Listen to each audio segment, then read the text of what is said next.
बकरा बना के योगी को अगर आ जाए मेरे घर पे बुलडोजर चला के दिखा दे रहे हैं।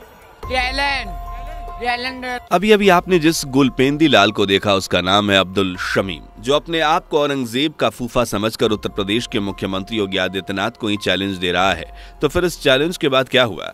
क्या अब्दुल शमीम के पिछवाड़े पर यूपी पुलिस के लट बजे या फिर जनाब पंछी बने आजाद फिरे रहे? और इनके पिता श्री के बहके बहके बोल क्या है, सब कुछ सुनाएंगे। वीडियो में आखिर तक टिक कर बैठ जाइए। और पहले देखिए सत्या भाभी को जो मित्रों कहकर कुछ ज्यादा ही बकलौली कर रही हैं। 2 डोज का रोना रो रहे हो अंधभक्तों, मैंने तो बूस्टर डोज भी लगवा लिया। मित्रों बोलकर पितरों की लाइन में लगा दिया है साहब ने। लो, मैं ना बूस्टर डोज लगवाई, पर समझ में ये नहीं आ रहा कि बूस्टर डोज लगा कहाँ, क्योंकि जहां तक हमने सुना है बूस्टर डोज तो 4 जून के बाद लगने वाला था। फिर भाभी को किसने और कहां बूस्टर डोज दे दिया? खैर, जिसने और जहां भी दिया हो वो गया रायते में, क्योंकि भाभी को एक बार फिर बूस्टर डोज तो लगवाना ही पड़ेगा। क्या है? मैंडेटरी है। इसलिए भाभी एक बार फिर तैयार हो जाओ। वो क्या है कि पिछली बार जितना दर्द झेला था उसका डबल झेलना पड़ेगा। क्यों करें हम दुख आपके लिए, पर सत्या भाभी झेलना तो पड़ेगा। अखिलेश जी झूठ बहुत बोलते हैं। जयंत चौधरी जी ने, हालांकि वो अब भाजपा के साथ हैं, मुझे उन पे बात नहीं करनी चाहिए, लेकिन जयंत चौधरी को जिस तरह से उन्होंने बेइज्जत किया, ये किसी छिपा हुआ नहीं है। मेरे तो खुद के सामने की बात है। उसके नगर पंचायत के चुनाव थे, आपने सारे प्रत्याशी थे अपने आप डिक्लेयर कर दिए। राष्ट्रीय लोकदल या इस हैसियत में नहीं थी कि वो अपना एक नगर परिषद का मेंबर लड़ा दे। भाई, चुनाव का बाजार अभी पूरी तरह से ठंडा भी नहीं हुआ है, लेकिन चिंटुओं ने अभी से एक दूसरे की धोती खोलना शुरू कर दिया है। ये जनाब भी उन्हीं चिंटुओं में से एक हैं। अखियों पर चश्मा चढ़ाए जयंत चौधरी के समर्थन में उतरने लगते हैं। अरे भाई साहब, आपको क्या लगता है हमें नहीं पता? सब पता है, सब जानते हैं कि अखिलेश जी ने क्या किया और तुमने क्या किया। और 4 जून कर तो सब्र कर लेते, अभी से धोती खोलने में काहे लगे हो? बेचारे चुनावी मैदान में 2-4 रैलियां कर रहे हैं और चैन से कर लेने दो। पल दो पल की खुशी लोगों से बर्दाश्त नहीं होती। बताओ, वैसे इन चिंटुओं की तो हवा भी निकल रही है, शायद इसलिए अंदर की बातें बाहर आ रही हैं। श्री नरेंद्र मोदी जी ने तो आपको फ्री में राशन दिया है, अब ये जो कर्ज है तो इस चुनाव में आपको अदा करना है। वोट के रूप में बीजेपी को वोट देकर आपको ये कर्ज अपना अदा करना है। लुढ़कते लोटे तो बहुत देखे होंगे, लेकिन जैसा लुढ़कना गड़ुआ हमने आज तक नहीं देखा। वैसे ये चमत्कार है कि बुआ जी अपनी पार्टी को छोड़कर भाजपा के लिए वोट मांग रही हैं। लगता है बुआ जी को अपने भविष्य की चिंता सता रही है। विपक्षियों का फिलहाल जो हाल है उसे देखकर बुआ समझ गई हैं कि बीजेपी की थाली नहीं बजाई तो लेने के देने पड़ जाएंगे। वैसे ये डर तो बुआ जी के भतीजे आनंद ने चुनावी सभा के दौरान ही करवा दिया। जरा भाषण सुनिए। साथियों, इन सरकारों ने, भाजपा की सरकार बुलडोजर की सरकार नहीं, यह आतंकवादियों की सरकार है। अपनी आवाम को गुलाम बनाकर रखा है। ऐसी सरकार का समय आ गया है अब खत्म होने का। और यहाँ पर बहुजन समाज पार्टी की सरकार बनाकर, बहन जी को प्रधानमंत्री बनाकर यहाँ पे उत्तर प्रदेश में बहुजन समाज पार्टी का राज कायम। जी हाँ मित्रों, अभी अभी आपकी नजर जिस होनहार पर पड़ी वो मायावती बुआ का भतीजा है, नाम है आनंद। खबर थी कि मायावती बुआ आनंद को बहुजन समाज पार्टी का उत्तराधिकारी बनाने वाली हैं, पर लगता है कि अब यह खबर गड्ढे में जाकर मुंह छुपा लेगी, क्योंकि इस बयान के बाद बासपा में इतनी उथल पुथल मची हुई है कि बुआ की घबराहट के मारे सांसें चढ़ गई हैं।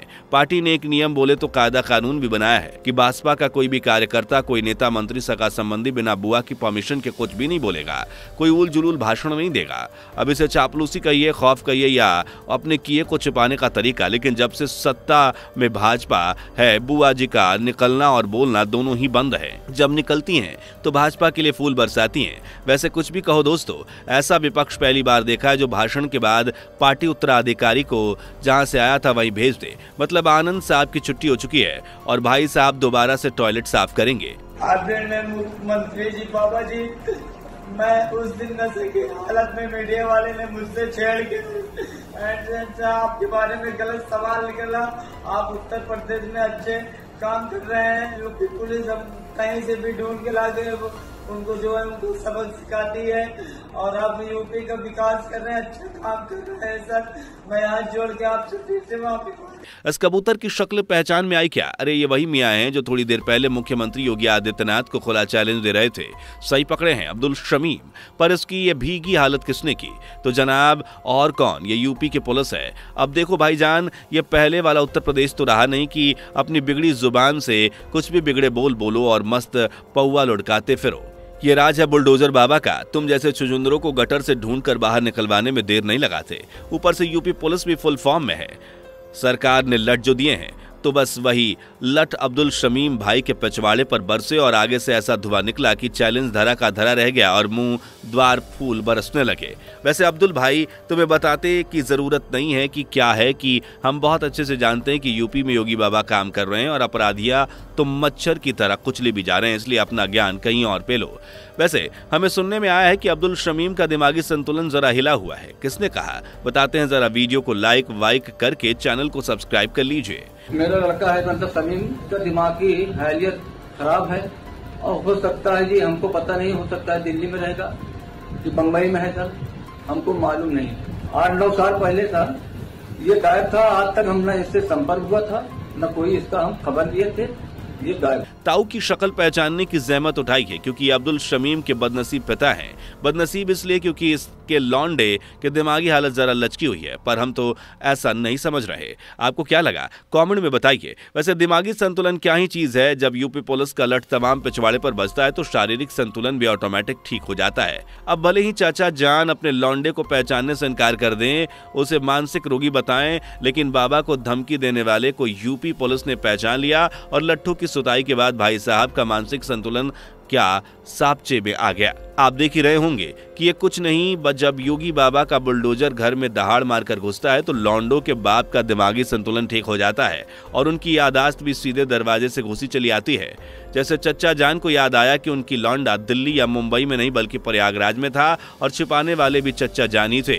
मतलब क्या मजाक करते हैं चच्चा जान, देख रहे हैं, नौटंकी बाजों की कमी नहीं है।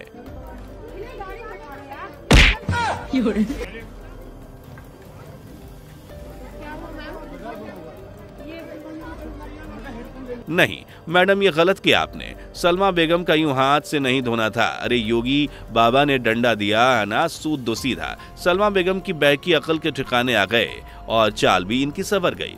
मैं शेरनी हूँ, शेरनी। अरे पिंकी दीदी, आप नहीं तो कम से कम शेरनी का तो ख्याल रखिए। बेचारी ने कितनी मेहनत से इतनी इज्जत बनाई है, आपने इस बेसुरे ताल की हंसी के साथ उसकी इज्जत को नींबू सोडा के साथ निचोड़ दिया। वाकई आप शेरनी नहीं पिंकी दीदी ही हो, बस आज बात हंसी के जरिए जुबान तक आई है। तो कभी इस बारे में बोलता ही नहीं कि मुझे रोज नस्लभेद का शिकार होना पड़ता है। रोज मुझे कलुआ कह के लोग बुलाते हैं। आप फेसबुक पे चले जाइए, आप ट्विटर पे चले जाइए, कलुआ कालू पता नहीं क्या क्या मेरे बारे में। ये भाई साहब अपने आप को कलुआ मलुआ क्यों कह रहे हैं, ये आपको हम समझाते हैं। कुछ समय पहले साम पेट्रोड, जो भारतीय इंजीनियर और एंटरप्रेन्योर हैं, उसने भारत के अलग अलग क्षेत्रों में लोगों को अलग अलग देश के लोग से कंपेयर किया था। न्यूज में आग पकड़ी तो चमचा भाई साहब सैम पेत्रोदा को डिफेंड करने के लिए पहुंचे और चमचागिरी देखिए, भाई साहब ने सैम पेत्रोदा को बचाने के चक्कर में खुद को ही कलुआ मलुआ कह दिया। अरे भाई साहब, जरा कमेंट बॉक्स खोल के चेक कीजिएगा कि आप सिर्फ चमचा कलुआ मलुआ नहीं बल्कि लोग आपको थप्पड़ खाने के बाद वाला दरबारी भी कह रहे हैं। जरा आंख खोल के चश्मे को साफ करके देखिए, शायद कमेंट्स की बौछार नजर आ जाए। ना आए तो फिर कलुआ मलुआ प्लस दरबारी और चापलूस ही ठीक हो। से पता चला है कि मोदी जी ये ऐलान करने वाले हैं कि अगर 400 से कम सीटें आई तो वे प्रधानमंत्री नहीं बनेंगे। 400 से कम सीट आने पर वे योगी जी को प्रधानमंत्री का पदभार सौंप देंगे।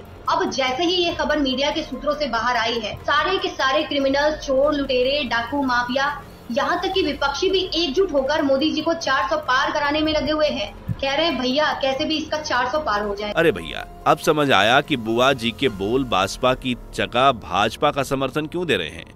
लगता है बुआ जी के पास ये क्लिप पहले ही से पहुंच गई है, इसलिए योगी बाबा के बुलडोजर से डरते डरते बुआ जी ने भाजपा की जगह भाजपा के लिए वोट मांग डाले। वाह बुआ वाह, आप तो पहुंची हुई खिलाड़ी निकली। वैसे चाहे कितना ही खेल लो, हवा आपके पक्ष में नहीं है। खैर ये सब तो 4 जून के बाद ही तय होगा। वैसे दोस्तों, आपको क्या लगता है, इस बार मोदी जी 400 पार लाएंगे या रिजल्ट आने के बाद झटका लगेगा? अपनी राय क्लिप देखने के बाद कमेंट बॉक्स में लिखिएगा। ये विरोध और जो तीव्रता है, इसकी उम्र 4 जून तक है। 4 जून के बाद न उनकी हैसियत होगी, सिर्फ और सिर्फ मेरे देश की ताकत होगी, मेरे देश का सामर्थ्य होगा। क्लिप देख ली, अब इसे भूल जाइए, बस अपनी राय दीजिए। बाकी जो होगा वो हम और आप जून में देख लेंगे। वीडियो पसंद आई हो तो लाइक शेयर करके चैनल को सब्सक्राइब भी कर लीजिए और हाँ, बेल आइकन को प्रेस जरूर कीजिएगा। दोस्तों, आपको स्क्रीन पर 2 और वीडियोस दिखाई दे रही हैं, जिसे देखने के लिए स्क्रीन पर क्लिक करें।